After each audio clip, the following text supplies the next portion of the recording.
Assalamualaikum warahmatullahi wabarakatuh. Izin memperkenalkan diri, kami dari kelompok 4 yang beranggotakan Eka Kurnia Hamisa Fitri, Sally Windisari, dan saya Wulan Rama Prastiwi akan memaparkan mengenai hukum-hukum latar belakangi spesiasi, seleksi alam, evolusi genetika, dan hukum Hardy-Weinberg. Baiklah, yang pertama yaitu mengenai hukum latar belakangi spesiasi. Pengertian spesies itu adalah sekelompok individu yang mempunyai karakteristik yang berbeda dari kelompok lain, dan karakteristik tersebut dapat dilihat melalui fisiologi, morfologi, maupun biokimia. Sedangkan spesiasi adalah proses di mana spesies itu bercabang menjadi 2 atau lebih spesies turunan. Ada banyak cara yang mendefinisikan spesies, namun dari pilihan definisi ini itu tergantung dari kekhasan spesies yang bersangkutan. Yaitu misalnya pada konsep spesies biologis itu suatu contoh klasik pendekatan interbreeding di mana kelompok-kelompok populasi yang secara aktual dan potensial itu bisa saling kawin, yang secara reproduksi itu terisolasi dari kelompoknya. Dan konsep biologis ini terdapat 3 macam, yaitu yang pertama, konsep spesies morfologis, di mana konsep spesies morfologis ini mencarikan dari spesies itu berdasarkan dari bentuk tubuh dan sifat struktural lain. Jadi konsep spesies morfologis ini memiliki keuntungan bahwa dapat diterapkan pada organisme seksual dan organisme aseksual. Namun memiliki kerugian, yaitu definisi lain ini berdasar pada kriteria subjektif, yang artinya peneliti mungkin tidak sepakat tentang ciri struktural mana yang dipakai untuk membedakan spesies. Lalu yang kedua mengenai konsep spesies ekologis, yaitu konsep spesies ekologis ini memandang spesies itu berdasarkan relung ekologinya, yaitu dari tempat habitatnya, di mana keseluruhan interaksi dari anggota spesies dengan komponen abiotik dengan komponen biotik di lingkungannya. Lalu yang ketiga, konsep spesies filogenetik, yaitu di mana spesies itu sebagai sekelompok terkecil dari individu-individu yang memiliki nenek moyang yang sama, sehingga akan membentuk suatu cabang pohon kehidupan. Lalu pada organisme yang bereproduksi seksual itu dihasilkan dari isolasi reproduksi dengan ada 4 macam mekanisme, yaitu spesiasi alopatrik, spesiasi peripatrik, spesiasi parapatrik, dan spesiasi simpatrik. Yang pertama yaitu adalah spesiasi alopatrik, di mana spesiasi alopatrik ini terjadi pada populasi yang semula terpisah secara geografis. Artinya yaitu terpisah berdasarkan dari tempat asalnya, dan misalnya yaitu pada fragmentasi habitat atau migrasi. Jadi spesiasi alopatrik ini terjadi dalam satu wilayah yang sama, sehingga akan membentuk 2 populasi karena terjadi isolasi geografis, yaitu isolasi yang berdasarkan dari tempat asalnya. Lalu yang kedua yaitu spesiasi peripatrik, di mana spesiasi peripatrik ini terjadi bila populasi-populasi kecil organisme itu menjadi terisolasi pada lingkungan yang baru, dan ini berbeda pada isolasi alopatrik karena populasi yang terisolasi itu jumlahnya jauh lebih kecil dibandingkan dengan populasi parental. Lalu yang ketiga adalah spesiasi parapatrik, yaitu spesiasi yang mirip dengan peripatrik, namun jumlah populasi yang masuk ke habitat baru itu sangat kecil. Namun bedanya itu tak ada pemisahan secara fisik antara populasi ini. Lalu yang keempat itu spesiasi simpatrik. Jadi spesies simpatrik ini adalah spesies yang tanpa isolasi geografi, yaitu tidak ada kaitannya dengan isolasi geografi. Namun itu terjadi karena aliran gen dalam jumlah kecil pun cukup mampu untuk menghilangkan perbedaan genetik. Jadi hanya perbedaan genetik yang sekecil pun itu bisa membedakan genetik dari populasi yang satu ke populasi yang lain. Sehingga umumnya itu spesies simpatrik ini itu pada hewan memerlukan evolusi perbedaan genetik dan sekaligus juga kawin acak. Dari buku The Origin of Species, yaitu timbul pertanyaan-pertanyaan yang perlu dijawab, mengapa pada makhluk hidup itu terdapat variasi-variasi, dan variasi itu bagaimanakah terjadi. Jadi dalam gambar atau paparan pada layar tersebut terdapat beberapa macam jenis bunga, yaitu perbedaan dari morfologinya maupun dari fisiologinya, dan yang paling tampak itu adalah dari morfologinya, itu bentuk keluar tubuh dari bunga-bunga tersebut. Dan dapat kita lihat kita bisa membedakan bunga-bunga tersebut melalui morfologinya, sehingga terjadilah variasi-variasi yang terjadi akibat dari evolusi. Lalu yang pertama itu hukum latar belakangi spesiasi menurut George Mendel itu salah satunya dari percobaan kacang ercis kuning dan kacang ercis hijau, yaitu di mana akan menghasilkan genotip dan fenotip. Genotip itu tampak luar dan fenotip itu tidak tampak dari luar.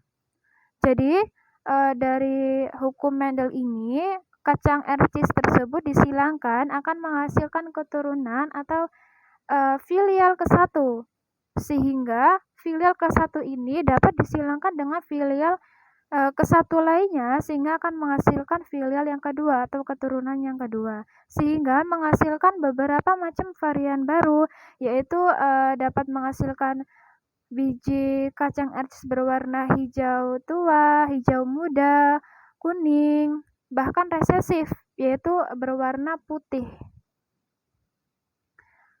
Sehingga pada percobaannya, George Mendel itu menghasilkan kesimpulan dari percobaan tersebut. Yang pertama yaitu versi alternatif gen, yaitu alel-alel yang berbeda itu menjelaskan terjadinya variasi pada karakter yang diwarisi. Dan tadi yang sudah dijelaskan bahwa alel-alel tersebut itu dapat berupa homozigot dominan, heterozigot, maupun homozigot resesif.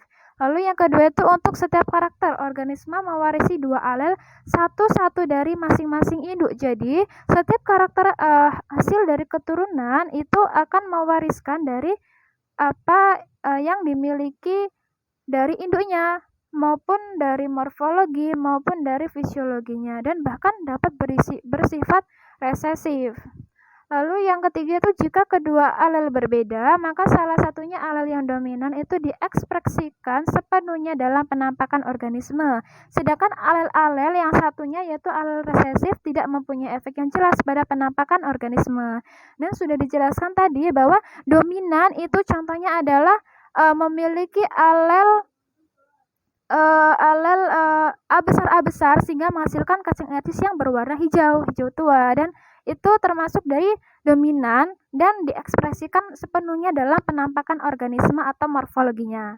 Dan sedangkan pada yang resesif itu biasanya itu tidak tergantung sepenuhnya pada induknya, yaitu tidak saling berkaitan atau tidak mirip, bahkan sepenuhnya itu tidak mirip dengan induknya, sehingga bersifat resesif. Lalu kedua alel untuk setiap karakter itu berpisah selama produksi. Jadi setiap persilangan yang terjadi itu akan berpisah, sehingga akan menghasilkan gamet, yaitu heterozigot. Baik itu tergantung dari parental yang disilangkannya. Lalu yang kedua itu Hugo de Vries, yaitu salah satu penyebab terjadinya perubahan sifat suatu organisme, adanya perubahan struktur kimia gen atau DNA pada organisme atau sering disebut juga dengan mutasi gen. Jadi mutasi gen ini terjadi melalui dua tahapan. Yang pertama mutasi kecil dan mutasi besar. Apakah mutasi kecil itu?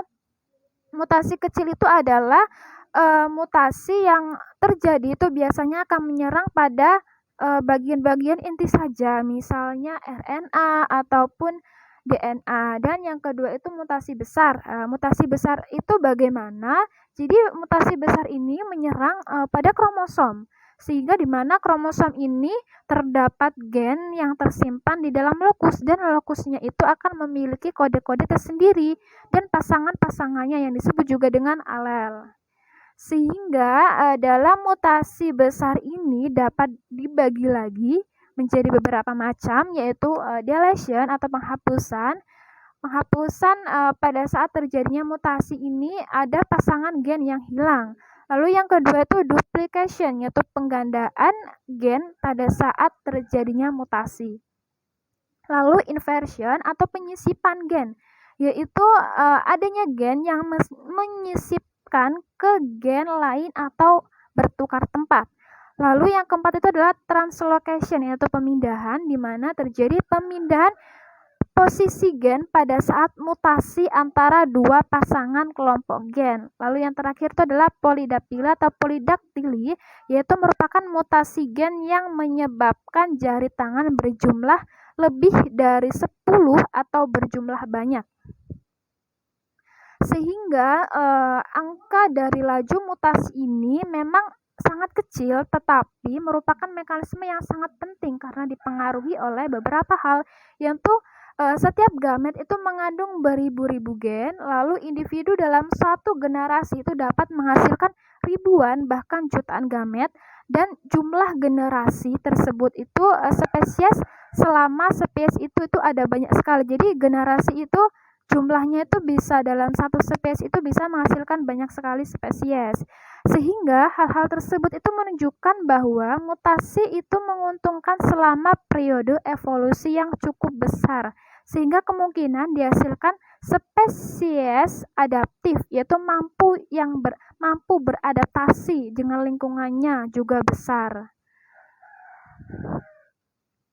Lalu yang ketiga itu menurut Hardy-Weinberg, jadi menyatakan bahwa keseimbangan frekuensi genotip A besar A besar, A besar A kecil, A kecil A kecil, yaitu dan perbandingan gen A besar dan A kecil itu selalu sama dari generasi ke generasi, sehingga terjadi memenuhi persyaratannya berikut, asalkan yaitu tidak ada mutasi, tidak ada perkawinan secara acak, tidak ada aliran gen, dan tidak terjadi migrasi, tidak terjadi genetic drift atau populasi cukup besar, dan tidak ada seleksi alam. Baiklah, mungkin cukup itu yang dapat saya sampaikan. Selebihnya akan dijelaskan oleh rekan saya, yaitu Sally Windisari. Kepada Sally Windisari, dipersilakan. Baiklah teman-teman, saya awali. Assalamualaikum warahmatullahi wabarakatuh. Perkenalkan, nama saya Sally Windisari dengan NPM 20130240116. Nah, di sini saya akan melanjutkan presentasi dari teman saya tadi. Di sini saya akan menjelaskan mengenai seleksi alam. Nah, seperti yang sudah terlihat di PPT, bahwasannya seleksi alam ini teman-teman merupakan sebuah proses yang berlangsung di mana disebabkan oleh lingkungan ini yang berubah sehingga mengakibatkan alel itu diturunkan ke generasi selanjutnya. Nah, dengan alel yang diturunkan ini tuh jumlahnya tuh tidak proporsional teman-teman, sehingga alel yang diturunkan ini dapat mengubah kumpulan gen. Nah, apabila suatu makhluk hidup ini dapat bertahan dengan lingkungannya, maka dapat beradaptasi dengan lingkungannya, maka ia akan bertahan. Akan tetapi, apabila suatu makhluk hidup tidak dapat bertahan dengan lingkungannya, maka akan terjadi kepunahan. Nah, teman-teman, bahwa konsep sentral seleksi alam ini adalah fitness evolusi dari suatu organisme. Fitness itu adalah suatu kemampuan organisme yang dapat yang dapat bertahan dan bereproduksi yang selanjutnya ini akan menentukan tentang ukuran kontribusi genetik kepada generasi selanjutnya. Nah, selanjutnya teman-teman kita akan membahas mengenai pandangan akan seleksi alam. Menurut Charles Darwin sendiri, seleksi alam ini merupakan suatu kehidupan yang memiliki perbedaan yang sangat tajam dengan paradigma konvensional. Lalu, menurut Merriam-Webster Medical Dictionary mengatakan bahwasannya seleksi alam ini merupakan suatu proses alami yang menghasilkan individu atau kelompok terbaik sesuai dengan kondisi lingkungannya. Nah, lalu gen yang diinginkan ini akan diabadikan dan akan tetap dan yang tidak diinginkan itu akan terhapus. Lalu menurut The American Health Science Dictionary mengatakan bahwasannya seleksi alam ini merupakan proses di mana organisme ini yang lebih baik penyesuaiannya terhadap lingkungan itu akan menghasilkan keturunan yang lebih baik pula dibandingkan dengan organisme yang tidak dapat bertahan dengan lingkungannya. Nah, teman-teman, selanjutnya yaitu kita akan membahas mengenai penggabungan antara evolusi Darwin ini yang tradisional dengan penemuan-penemuan dalam genetika klasik dan molekuler sehingga timbullah berupa istilah yaitu sintesis evolusi modern. Gagasan dari bagaimana evolusi bekerja ini didasarkan pada observasi yang pertama, bila sebuah individu ini pada satu spesies itu sukses bereproduksi, maka populasi tersebut akan meningkat dengan jumlah yang tak terkontrol. Lalu yang kedua, ukuran populasi ini cenderung akan sama dari satu tahun ke tahun yang lainnya, ke tahun berikutnya. Lalu yang ketiga yaitu sumber daya lingkungan ini terbatas. Yang keempat, tidak ada individu dalam satu spesies itu yang sama persis, teman-teman. Nah, yang terakhir yaitu banyaknya variasi dalam populasi ini akan diwariskan kepada keturunan yang berikutnya.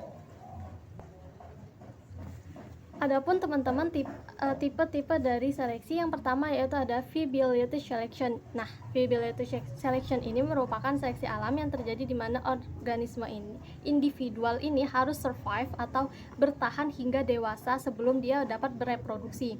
Nah, lalu survival selection itu bila individu ini dapat bereproduksi lebih dari sekali masa reproduksinya sehingga dapat akan banyak menghasilkan keturunan berikutnya. Jadi teman-teman, jika feability selection ini adalah bagaimana suatu individu ini dapat survive atau bertahan sebelum masa reproduksi, sedangkan survival selection ini adalah bagaimana individu itu bisa bereproduksi lebih dari sekali regulasinya dalam reproduksi tersebut sehingga menghasilkan keturunan yang banyak. Nah, sekarang kita akan membahas mengenai pengaruh seleksi alam. Yang pertama ada seleksi penstabilan atau stabilizing selection. Nah, seleksi penstabilan ini bekerja terhadap fenotip ekstrim yang menyukai varian antara yang lebih umum. Nah, contohnya teman-teman untuk stabilizing selection ini teman-teman bisa lihat bahwasannya dalam suatu hutan terdapat ada kelinci dengan berkaki panjang dan juga berkaki pendek. Nah, dalam hutan tersebut juga hiduplah sebuah anjing. Nah, lalu untuk yang kelinci berkaki panjang itu akan sulit bertahan dikarenakan ia memiliki kaki yang panjang sehingga dia tidak dapat masuk ke dalam lubang dengan cepat. Nah, tetapi untuk kelinci yang berkaki pendek juga itu akan mengalami tereliminasi sebab dia tidak bisa berlari dengan cepat. Nah, populasi kelinci panjang ini akan berbanding relatif bertahan dengan populasi ini dapat stabil karena yang populasi kelinci berkaki pendek itu tadi akan ikut tereliminasi sehingga yang kaki panjang itu juga akan ikut tereliminasi tetapi dia jauh lebih mampu bertahan. Lalu yang kedua yaitu seleksi langsung atau directional seleksi. Seleksi ini menggeser keseluruhan susunan populasi dengan cara lebih menyukai salah satu varian yang ekstrim. Nah, contohnya teman-teman dari seleksi langsung itu teman-teman bisa lihat dari populasi jerapah. Jerapah itu makan daun dengan pohon yang tinggi sehingga populasi seleksi ini ke arah jerapah dengan memiliki leher yang panjang. Lalu seleksi penganekaragaman atau diversing selection yaitu seleksi sifat rata-rata dan lebih menyukai sifat yang ekstrim. Jadi teman-teman contohnya itu dalam suatu hutan itu terdapat populasi biji oak yang besar dan kecil. Nah, kalau misalnya kelinci lalu suatu ketika hutan tersebut didatangi oleh populasi dari kelinci. Akan tetapi kelinci ini tidak akan makan biji yang kecil karena itu susah untuk dimakan. Setelah beberapa tahun, biji oak ini berukuran sedang itu akan hilang, teman-teman. Tetapi untuk ukuran yang kecil dan besar itu akan survive atau berkecambah. Nah, pada keadaan ini hutan ini akan memiliki dua biji. Jadi terdapat dua keanekaragaman dalam biji tersebut, yaitu berukuran kecil dan juga berukuran besar. Lalu konsep utama dari Darwin atau teori Darwin ini mengenai evolusi tentang seleksi alam yang dianggap oleh mayoritas komunitas sains ini sebagai teori terbaik. Adapun tahap perkembangan teori evolusi itu dibedakan menjadi 3, teman-teman. Yang pertama yaitu masa pra-Darwin, kedua masa Darwin, dan ketiga masa pasca Darwin.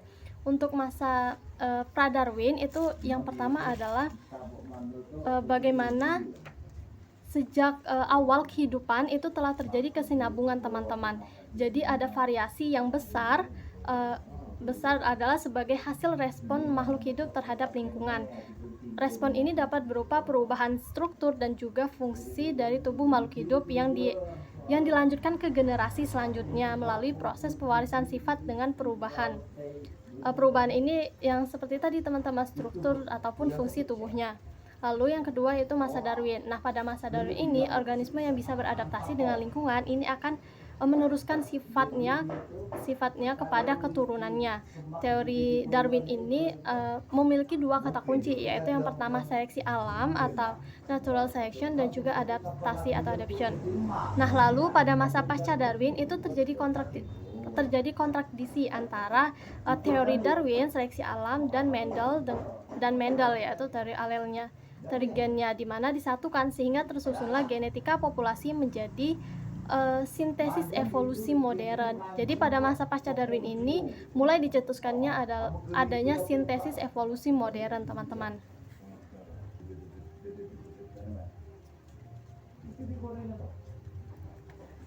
Nah, lalu kita akan membahas mengenai evolusi genetika. Nah, evolusi ini kan berasal dari bahasa Latin yang artinya membuka gulungan atau membuka lapisan, teman-teman. Kemudian diserap ke dalam bahasa Inggris menjadi evolution yang artinya berkembang secara bertahap.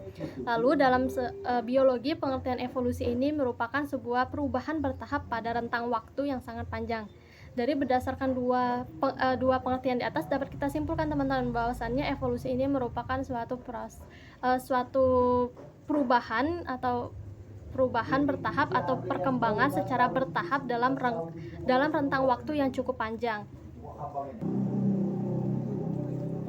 Adapun, teman-teman, langkah mekanisme seleksi alam sebagai mekanisme perubahan evolusioner yang pertama yaitu anggota populasi memiliki variasi sifat yang melewati proses seleksi alam. Jadi seleksi alam ini dapat terjadi apabila adanya populasi ini memiliki variasi sifat sehingga mampu melewati proses seleksi alam tersebut.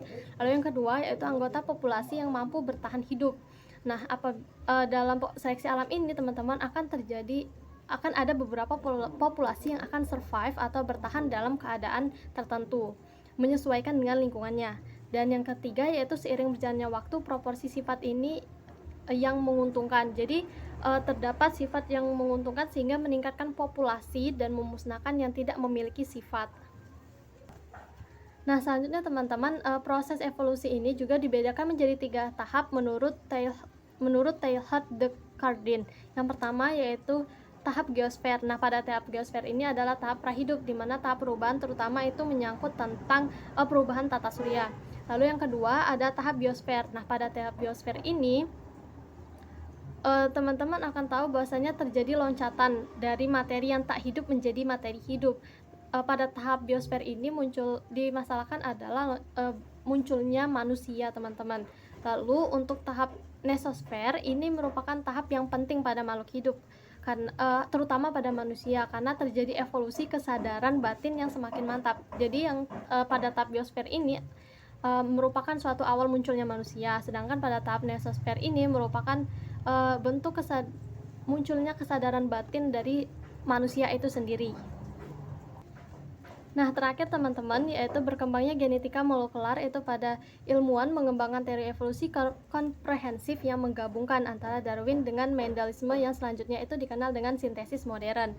Teman-teman, adanya sintesis modern ini mengatakan bahwasannya populasi ini sebagai unit dari evolusi, sedangkan peranan seleksi alam ini sebagai mekanisme dalam evolusi. Lalu terdapat juga ide granulisme yang menjelaskan ini bagaimana caranya perubahan besar ini dapat berkembang dari perubahan-perubahan kecil dalam jangka waktu yang panjang. Baiklah teman-teman, sekiranya itu yang dapat saya sampaikan mengenai materi presentasi hari ini. Lalu materi selanjutnya akan dilanjutkan oleh rekan saya. Saya akhiri, wassalamualaikum warahmatullahi wabarakatuh. Baiklah, saya Kurniamin Safitri. Di sini akan melanjutkan mengenai materi yang berikutnya, yaitu hukum Hardy-Weinberg.